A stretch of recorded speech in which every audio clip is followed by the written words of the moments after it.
boas-vindas a todo o público da TV 247. Hoje, com grande alegria, a gente recebe aqui dois grandes pensadores brasileiros, o jornalista correspondente internacional Pepe Escobar e o escritor, pensador, professor Elias Jabbour, recentemente premiado por seu livro sobre o socialismo na China. Essa vai ser uma conversa diferente, eu vou me ausentar e vou deixar eles falando aqui livremente sobre qualquer assunto. Aí é bom, porque aí o Bedel não está na sala, fica tema livre, eles podem falar sobre os temas proibidos. Bom dia, Pepe. Bom dia, Elias. Tudo bem, Pepe? Bom dia, Leonardo e Elias. É para mim um enorme prazer. Eu não estou em Istambul ou em Samarcanda, eu estou num hotel em São Paulo, o que para mim é completamente punk. Exatamente. Bom dia, Elias. Tudo em paz com você? Bom dia, Léo. Bom dia, Pepe. Eu estou super feliz com esse encontro, né? E ser posto aí na última hora como âncora dessa conversa vai ser uma experiência maravilhosa, entendeu? Vai treinando aí. De repente a gente contrata no ano que vem um novo âncora, Elias Jabbour. Estou brincando, Elias. Pode ser. Elias é professor.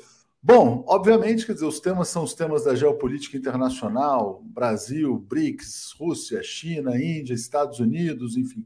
Muita coisa acontecendo, e só fazendo um alerta ao público, como é uma entrevista, um bate-papo gravado, né? Então a gente não pode interagir com superchats. Dito isso, eu me ausento aqui, passo a bola para o Elias e depois vou escutar a gravação para a gente subir aqui na TV 247. Obrigado, Pepe. Obrigado, Elias. Forte Obrigado abraço a você, Leonardo. A vocês dois.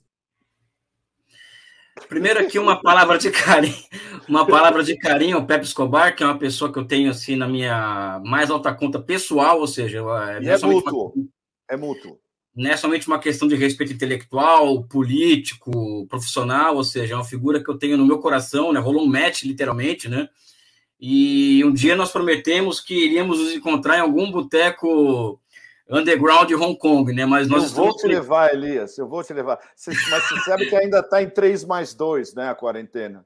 3 dias em quarentena e 2 de teste. Quando eles botarem 0, aí a gente se encontra lá.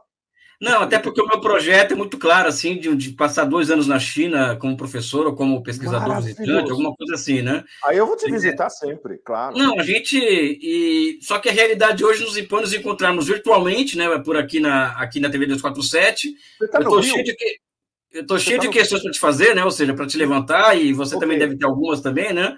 Eu queria começar, Pepe, de forma muito, muito objetiva, assim. A Ucrânia, eu acho que ela é uma não passa de uma expressão geográfica.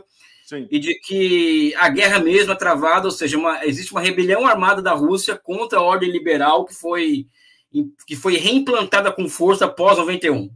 Né? Eu queria que você, evidente que a gente aqui não é uma questão de poder de síntese, né? Se você concorda com isso, ou seja, a Ucrânia é apenas uma expressão geográfica e que se transformou no hub, vamos dizer assim, de armas no Ocidente, e que a Rússia, de fato, ela está travando uma rebelião armada contra a ordem liberal que a escanteou completamente. Como que você vê isso? É isso mesmo? É por aí? Como que você percebe isso? É exatamente isso, Elias. É o que eu tenho escrito desde o começo da operação militar especial em fevereiro. Claro, nenhum de nós poderia antecipar a SMO começando em fevereiro.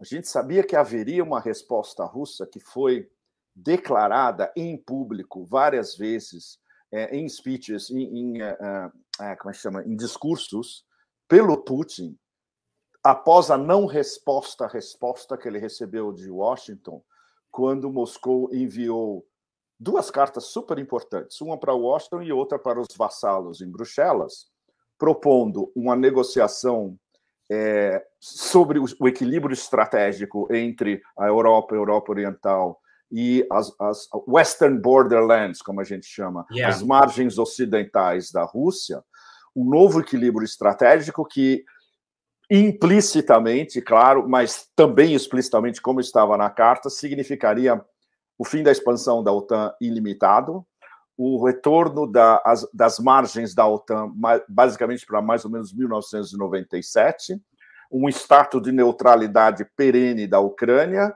e aí eles podiam discutir todas as questões estratégicas de mísseis nucleares, etc. e tal. Eles sabiam perfeitamente. Eles, quando eu digo Putin, o Conselho de Segurança Nacional, o Patrushev, o Yoda russo, que é o principal interlocutor estratégico do Putin, bem mais do que pessoal do Ministério da Defesa, ou até do Medvedev, que não é um estrategista. O Medvedev é um excelente político e um articulador, um diplomata, mas não é um estrategista como Patrushev. Patrushev pensa em termos de grande estratégia. Como nos Estados Unidos, à parte os prós e contras, Kissinger sempre pensou nesses termos, e Brzezinski, com toda a sua demência, também. Ele pensava como um grande estrategista. Ele se achava um grande estrategista, é uma outra história. Bom, eles sabiam que ia haver uma não resposta à resposta. O que eles não esperavam, que isso só foi... As cartas foram em dezembro. O timeline é super importante nessa história. No final de janeiro, início de fevereiro, a inteligência russa externa, Narishkin, SVR, eles descobriram, não, eles confirmaram, não só com o mapeamento de satélites russo, mas também com os infiltrados deles em Kiev, de que aconteceu uma blitzkrieg da OTAN controlando as forças de Kiev, iminente. Iminente significa no mês de fevereiro. Podia ser no meio, podia ser no final, podia ser no início de março. Eles botam isso na mesa do Putin, o que implica uma decisão iminente sobre o que a gente vai fazer. Nós vamos aceitar a possibilidade de um massacre, ou praticamente um genocídio em massa das populações russófonas do Donbass, ou vamos reagir? Então, na verdade, do ponto de vista de terminologia americana, eles lançaram o famoso preemptive strike, um ataque preventivo, porque eles sabiam que ia vir a blitzkrieg.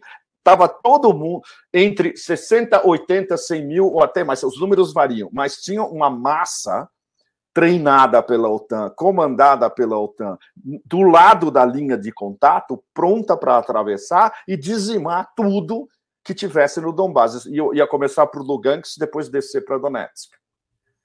Daí o conceito principal da organização, da Operação Militar Especial, que é virar de ponta cabeça um conceito que foi aprovado pela própria OTAN, que é o responsabilidade para proteger, o R2P, Responsibility to Protect, que eles usaram para a invasão e a destruição da Líbia, e na época, eu diria uma mancha negra na diplomacia russa, os russos se absteram nessa votação na ONU.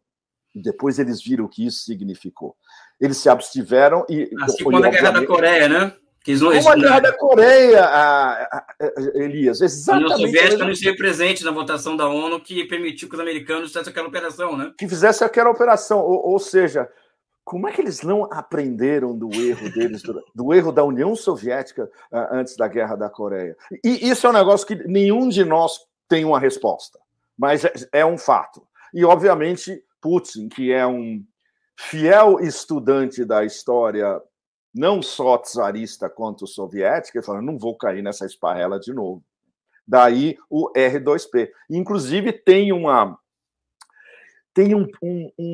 um parágrafo específico, que eu não lembro o número, na declaração da ONU, que legitimiza totalmente o que a Rússia está fazendo, que é uma prevenção, basicamente uma prevenção de genocídio. E anunciada pelos de Kiev, com mais outras linhas vermelhas acopladas. Essa é a primeira linha vermelha. A segunda linha vermelha é que eles já tinham todas as evidências coletadas, mas não ainda em loco, em detalhes, sobre os laboratórios de armas biológicas na Ucrânia, como aqueles na Geórgia também. Isso já tinha sido confirmado no final do ano passado, começo desse ano. E a terceira linha vermelha, ela aconteceu literalmente na véspera do lançamento da operação econômica. Eu estou com uma história econômica na cabeça, desculpe, da operação militar especial, antes mesmo das duas repúblicas pedirem a intervenção de Moscou e Moscou aceitar a sua independência e daí criar o quadro legal para uma intervenção para ajudá-las. No fim de semana anterior a tudo isso que aconteceu em 48 horas praticamente, teve a Conferência de Munique, onde o ator cocainômano disse claramente que a Ucrânia estava estudando restabelecer o seu programa nuclear. Então, você tem 3 linhas vermelhas acumuladas que nenhum governo russo, inclusive que não fosse Putin, poderia deixar passar em branco. Agora, evidentemente, tudo isso desapareceu da narrativa ocidental. A narrativa ocidental é um cartoon de 5ª categoria, onde um hitlerista eslavo resolve, de um dia para outro, atacar um país livre e matar um monte de ucranianos. Que é o que a gente lê, inclusive, no Financial Times, que acabou de dar um prêmio de pessoa do ano a Vladimir Zelensky. O que é um negócio que vai além do cartoon. Aí já é além do patético, não tem definição para um negócio desse. Bom, então isso respondendo concisamente a sua pergunta. Pepe, eu sou uma figura que sou muito, assim, eu gosto muito de biografia, assim, desde quando eu aprendi a ler, eu gosto de ler biografias, né? Sim. E eu, particularmente, a gente percebe que existia um nível na diplomacia americana, ou seja, você falou do Henry Kissinger e do Brzezinski, né? Sim. Existia um nível na diplomacia americana em que os caras buscavam algum nível de equilíbrio estratégico entre equilíbrio estratégico. Ou seja, os caras buscavam isso. Evidentemente que o Reagan ele parte para cima para dar um fim naquele negócio na farra da União Soviética no mundo, dar um fim nas guerrilhas aqui na América Latina, dar um fim nas experiências desenvolvimentistas como a do Brasil e do Japão, ou seja, mas você via um nível intelectual, um nível político muito alto por parte desse pessoal, não é? E hoje você vê, por exemplo, um cara como Mike Pompeo, um Anthony Blinken, por exemplo, que são pessoas que são incapazes de pensar um palmo feito no nariz, ou seja, parece que são pessoas guiadas por uma ideologia, por uma religião e tal. E você vê, por exemplo, um cara como Trump hoje, como a voz da consciência nos Estados Unidos. Sim. Ou seja, o Trump, por exemplo, fala, olha, os americanos estão se metidos nessa guerra, é uma loucura. E o Henry Kissinger, por exemplo, também batendo muito contra essa guerra. E, aliás, em 97, se eu não me engano, não sei se você pode me corrigir, foi lançada uma carta por intelectuais, estadistas, acadêmicos, gente do Estado, pedindo para 92, não sei, pedindo para o Bill Clinton não avançar as fronteiras da OTAN. E o Bill Clinton fez o contrário. Ele fez exatamente. Eu não sei se você já parou para pensar o que aconselhado pelo Brzezinski, Elias, no background. Exatamente. A que você deve, por exemplo, essa queda do nível intelectual, político, essa decadência até moral, vamos dizer assim, que não gosto muito desse termo, porque moralismo, sabe? A que você deve isso, assim, porque chegou uma loucura coletiva, né? Ou seja, guerra em vários frontes, ou seja, é Venezuela, é China, é Rússia, enfim, a que você deve essa queda desse nível intelectual e de pensamento estratégico do pensamento americano? Não é só do pensamento americano, é do Ocidente inteiro. Ou seja, a última grande geração de pensadores ocidentais, europeus, foi a dos anos 60, até o início dos 70, mais ou menos, final dos 70. E eram todos pós-modernistas, né? Não se esqueça disso também. E os grandes pensadores, filósofos especialmente, politicamente, eles não eram progressistas. De jeito nenhum. Você não pode falar, por exemplo, que o Foucault era um progressista de esquerda. Jamais. De jeito nenhum. Mas isso só começou a ser reavaliado agora há pouco, nos últimos anos, onde se começou a fazer uma releitura crítica do pós-modernismo e dos herdeiros de maio de 68, e eu tendo a concordar seriamente com o consenso dos melhores analistas independentes. Tem alguns italianos e pouquíssimos franceses nessa jogada. E que eu tenha visto nenhum alemão. Alguns italianos, já te disse. É que o fundamento do transgenderismo, dessa equalização por baixo, da finitude de qualquer divisão, inclusive natural, que é o caso de gêneros, exatamente. Não fomos nós que inventamos os gêneros, a natureza inventou a divisão de gêneros. E, especialmente, essa equalização do discurso, onde todo discurso, entre aspas, é válido e se equivale, e eles ficavam analisando mais as minúcias implícitas num discurso do que a mensagem política por trás de qualquer discurso. E isso todos eles fizeram, Foucault, Derrida, Lyotard, o mesmo Baudrillard, que é um excelente analista semiológico, mas politicamente o Baudrillard era nulo. Ele era incapaz de uma análise política de fundo. E isso influenciou não só a cultura europeia, mas como os vários deles eram professores em universidades americanas, ou eles estavam no eixo atlanticista, caso do Lyotard.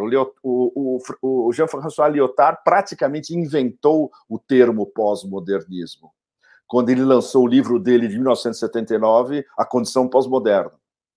Isso teve um impacto na universidade americana, mas absolutamente brutal. Ou seja, vale, no fundo, resumindo uma história filosófica extremamente complexa, vale tudo. E isso criou as condições para fake news, cultura de cancelamento, estigmatização do outro, e isso confluiu com a psique natural da classe dominante americana, que é relegar o outro sempre a um papel de servo subalterno. Eles não escutam o outro por definição. Bom, é a história toda da Guerra Fria, né? É a história das ditaduras militares da América Latina, a história da intervenção do Império em todo o Sul global durante 70 anos. Tudo isso é relegar o outro a papel de mais subserviente do que um escravo. Então, agora, isso se juntou tudo, especialmente porque nas últimas 2 gerações, a formação de elites, tanto nos Estados Unidos quanto na Europa, são todos asseclas dependentes ou subalternos dessa não visão do mundo, essa visão do mundo extremamente restrita. Com variações, como você citou agora há pouco. Mike Pompeo é um gangster à la Sopranos. Ele era respeitável porque ele se apresentava como um gangster total. Então, do ponto de vista do gangsterismo, ele era até um gangster. Você olhava para ele e falava, esse cara tem até credibilidade como gangster. E ele era capaz de falar que nascia, a gente mente, a gente faz tudo, sabe? Não levamos nós inventamos a realidade, o que é uma derivação daquela visão dos neocons antes da guerra do Iraque, antes do primeiro governo Lula, que subiu ao poder, 3 meses antes do Choquenó no Iraque. Sim. Então, o Lula herdou o mundo que o Lula herdou em 2003, desculpe, era um mundo controlado pelos neocons, onde os neocons podiam ir na capa do New York Times e falou, nós construímos a realidade e vocês têm que se adaptar à nossa construção da realidade. Ou seja, foi o ápice da soberba deles e do fato que eles achavam que eles estavam controlando o mundo. Só que eles não viram como o resto do mundo estava se movendo. Eles não viram a ascensão da China, que estava começando a engatinhar pesado, como você lembra, no começo dos anos, depois da virada do milênio. Eles não viram que o Putin já estava começando a reorganizar a Rússia. Ia demorar muito tempo, até o ponto onde ele chegou em Munique em 2007 e falou, olha, essa história de mundo multipolar não vai rolar mais. E ficou todo mundo atônito e não soube como reagir. Isso era 2003. Eles achavam, só para lembrar para vocês um negócio que é super importante, especialmente agora que a gente tem a OPEC Plus, que é a OPEC mais a Rússia, ditando como vai funcionar o mercado de petróleo internacional. Os neocons chegavam e falavam, antes da invasão e no início da invasão, dizendo, nós somos a nova OPEC. Ou seja, nós vamos controlar o preço do petróleo e as maiores reservas de petróleo do mundo, porque depois do Iraque a gente vai querer invadir o Irã. Você lembra aquela conversa que vinha 2003, 2004, 2005, 2006? Bomb, Irã. Era o tema diário nos Estados Unidos durante 4, 5 anos. Então, tudo isso se encaixa. A diferença fundamental, que é a grande história do século XXI, geopolítica e geoeconômica, é a articulação do Sul global guiada pela China e pela Rússia, e agora acoplando a Índia e o Irã. Foi o que eu definia numa coluna, acho que de um mês atrás, o Quad, que realmente importa no mundo hoje, não é esse Quad que os americanos inventaram para conter a China, que você conhece muito bem, né, Elias? Estados Unidos, Reino Unido, Austrália e Índia. O Quad não é tão importante, inclusive, porque a derivação do Quad, que é o AUKUS, Austrália, Estados Unidos e Grã-Bretanha, é o que interessa mesmo, que são os anglo-saxões unidos. Eles sabem que eles não podem contar com o Japão e a Índia totalmente, porque são considerados subalternos, vassalos. Um é um país ocupado e o outro é ambíguo demais, a Índia. A Índia é incompreensível para a elite americana, só como produtores de tecnologia de informação. Eles não entendem o ethos indiano, eles não entendem a sociedade indiana, eles não entendem a cultura indiana, absolutamente nada. Então, o Quad que realmente está forjando um novo mundo multipolar são esses 4.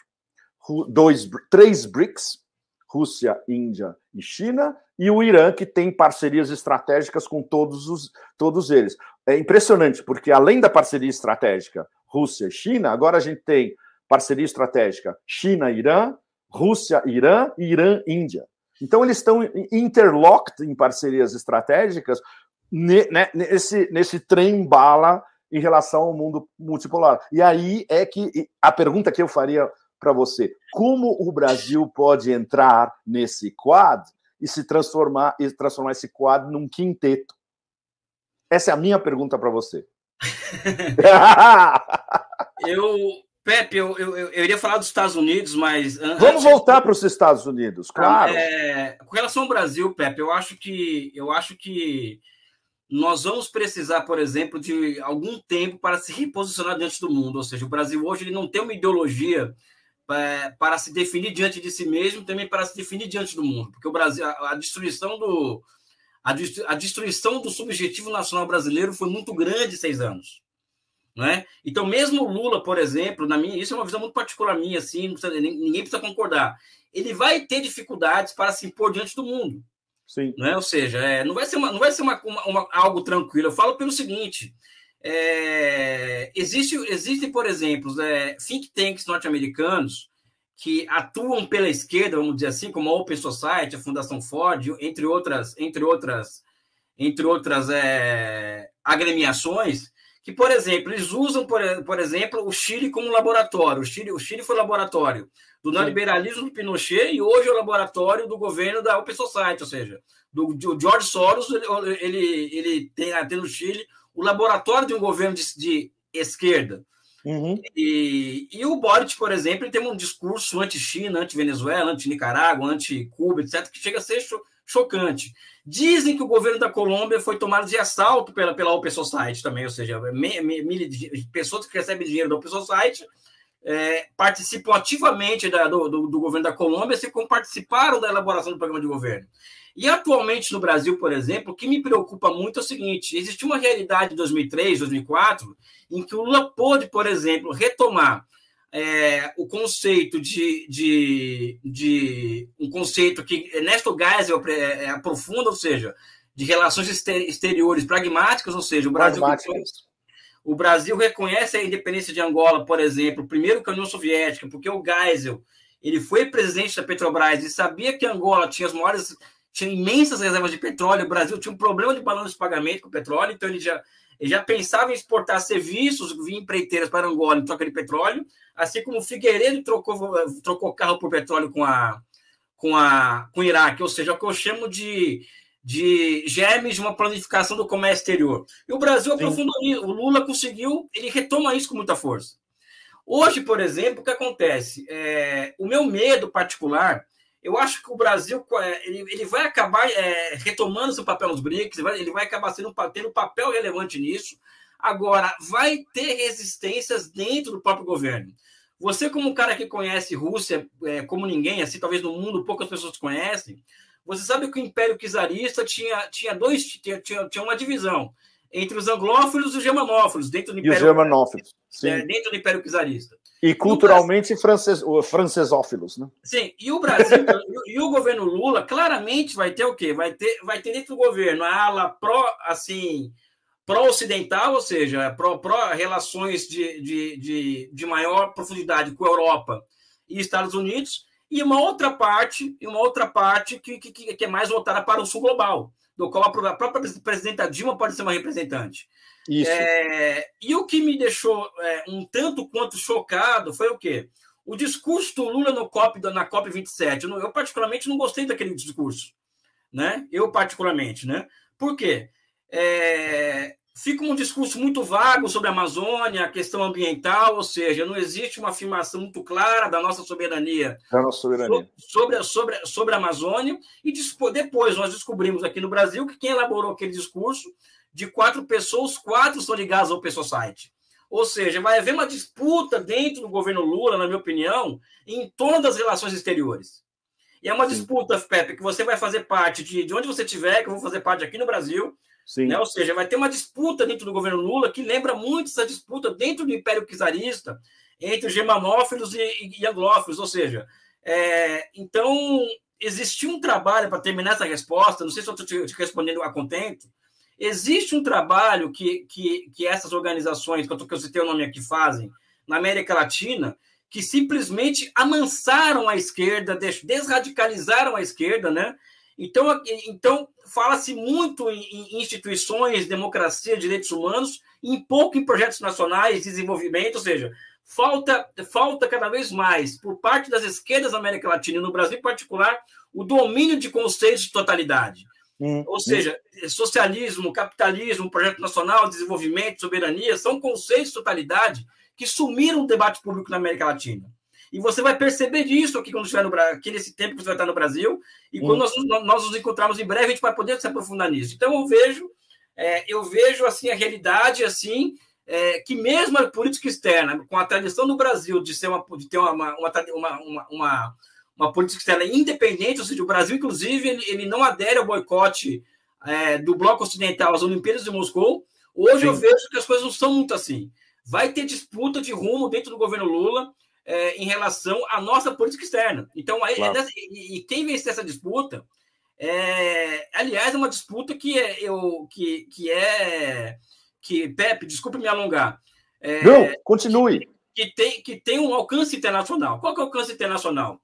Eu vou falar em termos marxistas, não sei se você é simpático a algumas e antipático a outras. E mesmo eu sou simpático desde quando eu era adolescente, Elias. Não, e mesmo assim eu te amo de qualquer jeito.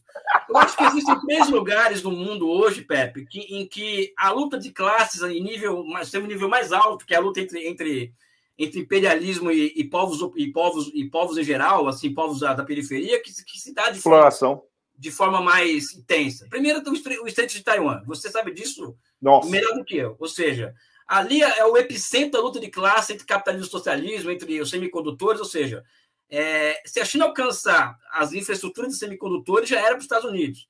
Segundo lugar, a Ucrânia, ou seja, a Ucrânia é um local onde a luta de classe entre imperialismo mesmo, OTAN, e um país semiperiférico como a Rússia está se dando de forma clara, aberta.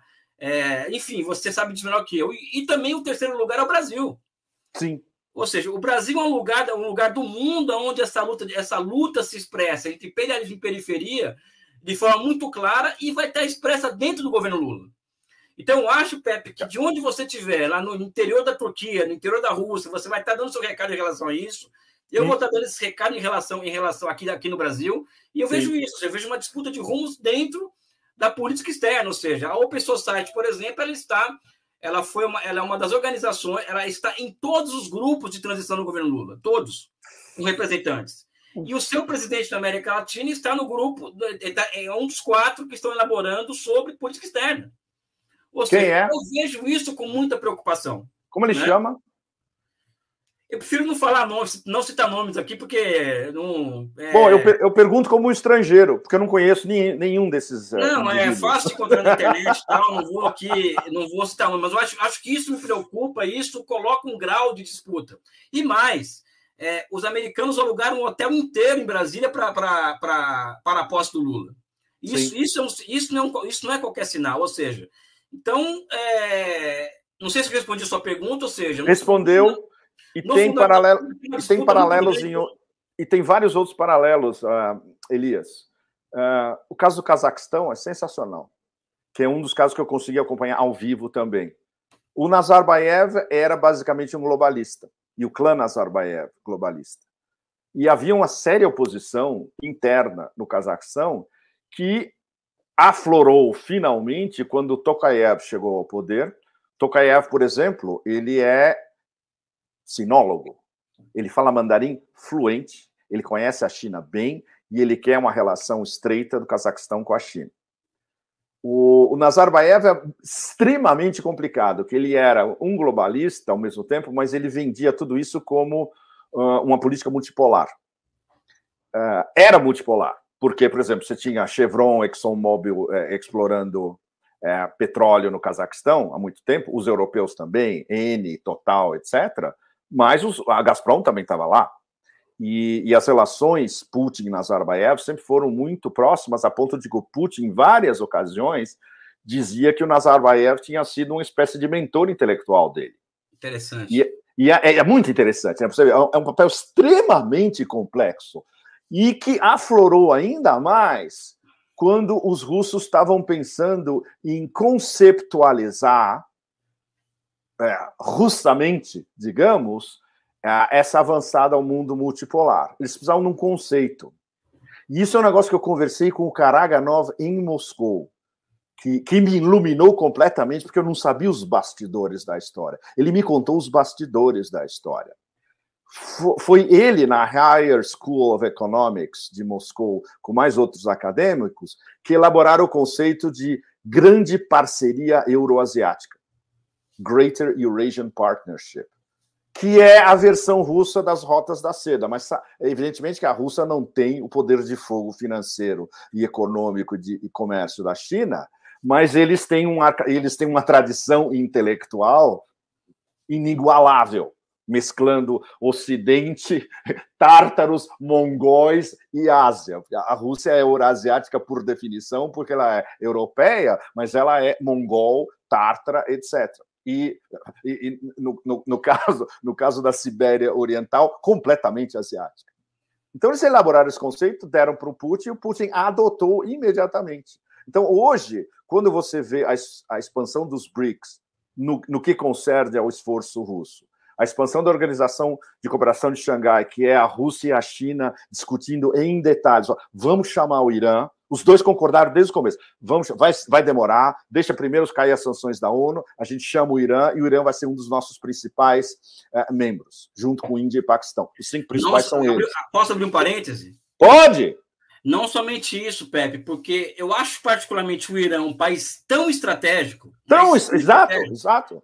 Que a declaração aliás, foi você que disse isso, eu só vou repetir o que você falou, tá? A declaração da reunião da Organização de Cooperação de Xangai é muito clara, ou seja, sim, acabou a era que um país só mandava no mundo e mais. Eles citam literalmente o Irã, ou seja, nós não vamos aceitar mais que o Irã seja vítima de bullying. Exatamente. Fundamental. Imagina, isso, Elias, eles estão discutindo isso há anos. Eles estão esperando justamente o momento histórico adequado, não só para trazer o Irã, como para anunciar para o sul global inteiro, olha, agora o Irã é um dos nossos. Vocês querem criar problemas com o Irã? Vocês vão criar problemas com Rússia e China. Vão jogar? Claro que não.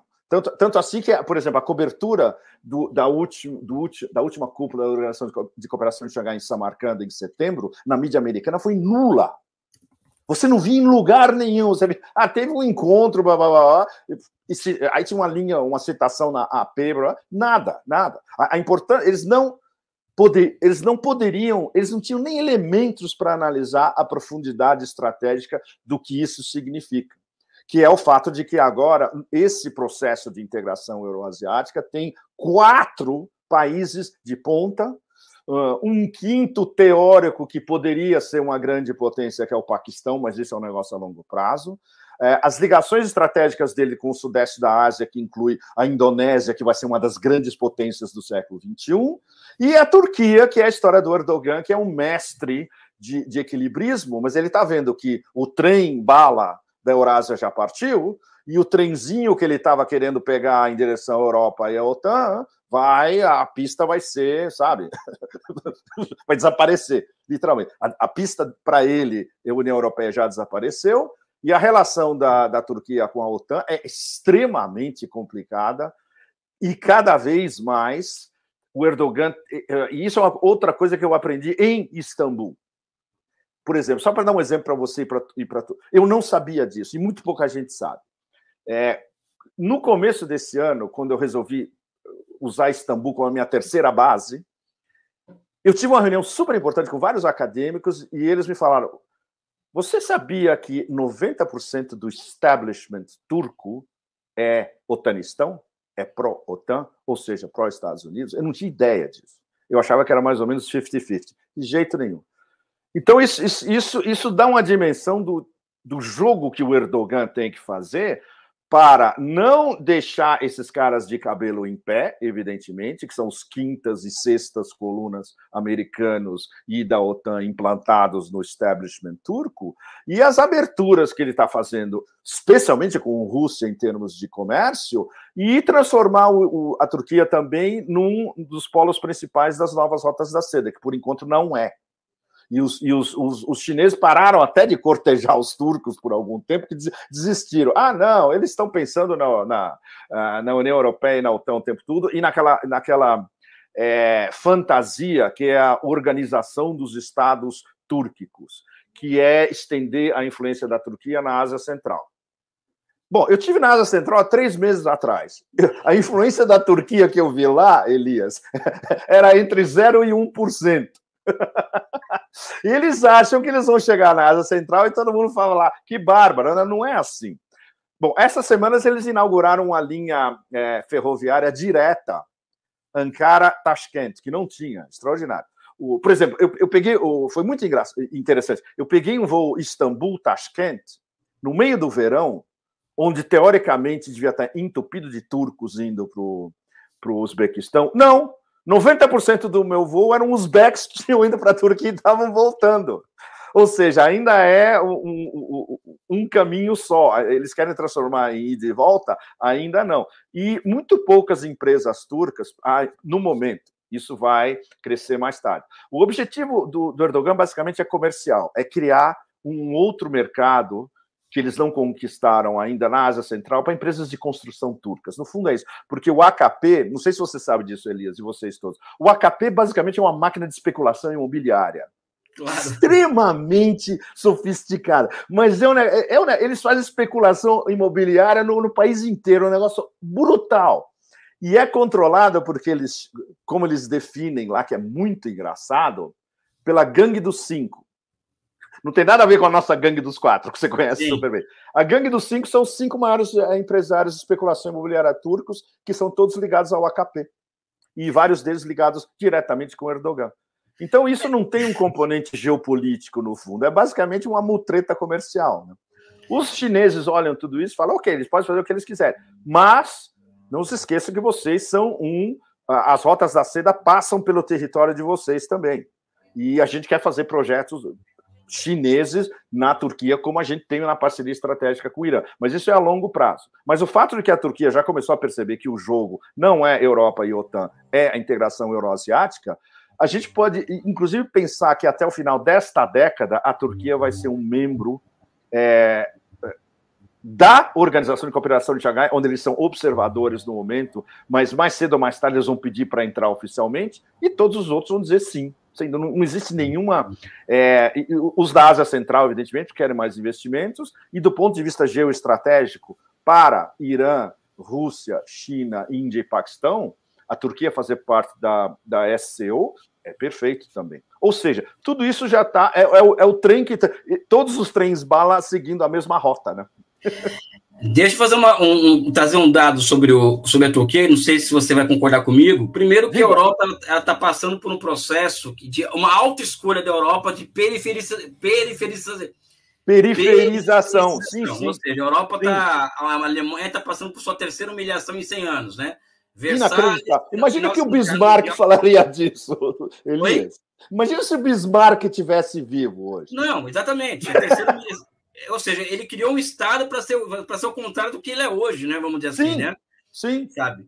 Então, a terceira humilhação em 100 anos está levando a Europa junto para um processo de ser periferia dos Estados Unidos total. Total. Eu acho que o Erdogan, assim, eu não faço nenhum juízo de valor do Erdogan, mas ele é um cara tão genial que ele percebe o seguinte, olha, esse barco não me cabe, ou seja, eu fui Império Otomano, entendeu? Ou seja... Exato. E ele percebe o seguinte, que os chineses, eles são muito mais tolerantes com projetos nacionais autônomos que os Estados Unidos. Então, para essa gangue dos 5, por exemplo, a existência dessa gangue dos 5, por exemplo, ela não é funcional aos Estados Unidos.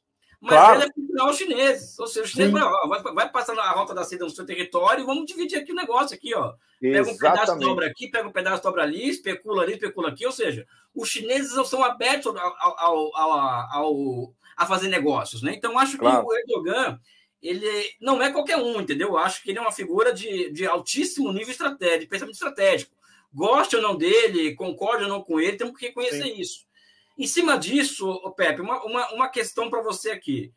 Eu tenho defendido uma outra hipótese que é a seguinte, né? Uma é um tanto quanto óbvia e uma é mais estratégica. Ou seja, primeiro que o conflito na Ucrânia ele acelera uma série de tendências que você coloca, que você chama genialmente do trem-bala eurasiático, né? Talvez nenhum jornalista do mundo tenha sua capacidade de síntese assim, em poucas palavras, com insights que são geniais, inclusive. E eu tenho falado o seguinte, que esse processo da guerra da Ucrânia, do conflito na Ucrânia, tem levado ao aceleramento, né? A aceleração da incorporação da Rússia, do território econômico russo, à China. Sim. Ou seja, eu não falo isso que a Rússia vai ser uma colônia chinesa, nada disso. Uma colônia. Que existe, por exemplo, possibilidades abertas para ambos os países substituir importações muito grande. Né? E inclusive, se incorporarem entre si do ponto de vista econômico, ou seja, virarem quase praticamente um país só em termos de uma grande economia continental, transcontinental, e que envolve a Eurásia, ou seja, sim. Você concorda com isso? Você vê as coisas dessa forma também? Como que eu estou correto na minha análise?